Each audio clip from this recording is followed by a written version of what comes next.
मुझे चंद तस्वीरें मिल गई जो काम आएंगी। क्या और भी हैं? स्टोर रूम में और भी एल्बम्स हैं। जबरदस्त, ये तो मेरे जहन में नहीं आया।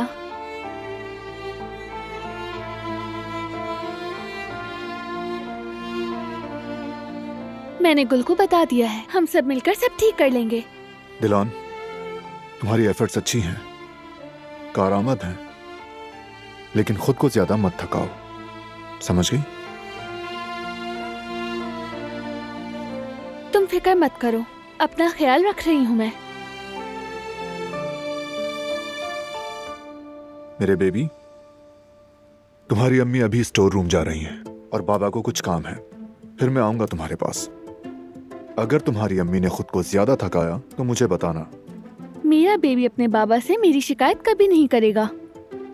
बिल्कुल करेगा, गलतफहमी है तुम्हारी।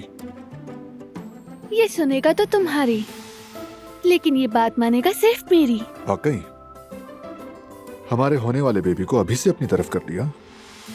तो और क्या, क्योंकि माँ हमेशा सही होती है।